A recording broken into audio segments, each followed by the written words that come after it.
নমস্কাৰ বন্ধু-বান্ধৱীসকল, বোৰ্ডছ এক্সামৰ এটা নতুন ভিডিঅ'ত আপোনালোকক স্বাগত জনাইছোঁ। আজি আমি কৰিম এক্সাৰচাইজ 2.3 পৰা নম্বৰ 3।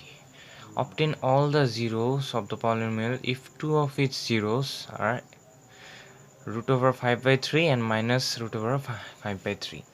তো আমাৰ কি হয়, তোমালোকে যিকোনো কোৱেশ্চন আহক তোমালোকে এনেকৈ লিখিবা, if √5/3 and -√5/3 are zeros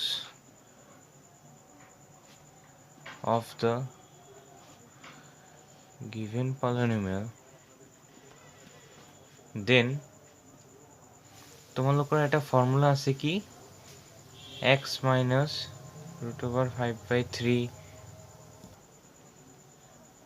into x plus √5/3 is a factor of the polynomial.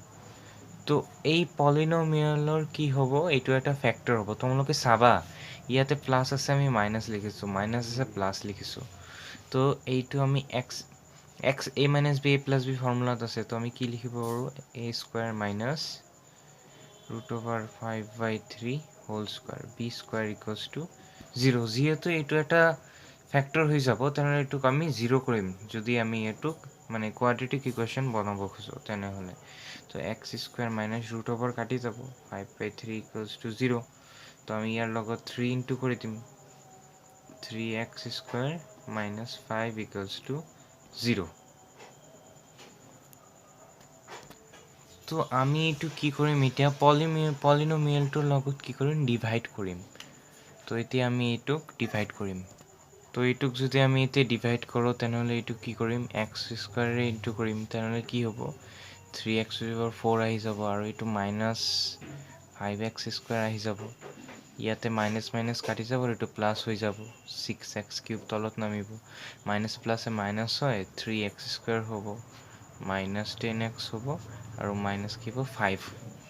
Again আমি ইয়াতে কি কৰিব পাৰো, আমি ইয়াতে 2x ইনটু কৰিব পাৰো, তেনেহলে কি হ'ব, 3 2 6 x কিউব আহি যাব, আৰু minus 10x আহি যাব। তো এই দুটাটো কাটিয়ে যাব, আমি আৰু কি না ইয়াতে minus 3x square আৰু ইয়াতে minus 5 টো তলত নামি যাব।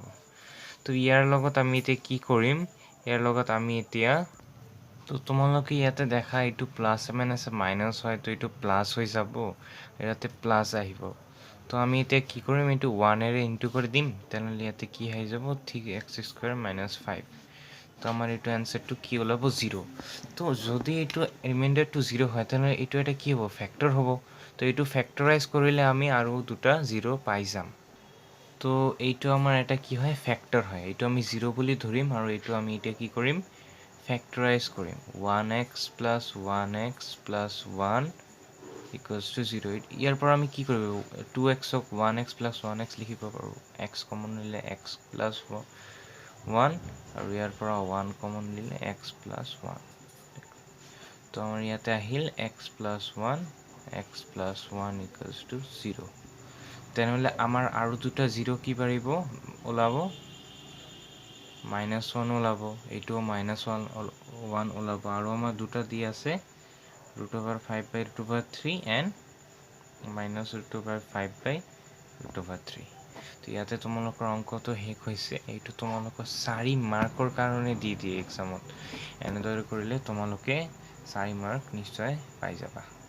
তো তোমালোকে সকলো মেথছখিনি আপডেটৰ বাবে আমাৰ চেনেলটো ফলো কৰি দিয়া, সাবস্ক্ৰাইব কৰি দিয়া, আৰু বেল আইকনটো প্ৰেছ কৰি আমাৰ চেনেলত জয়েন হৈ যোৱা। Thank U.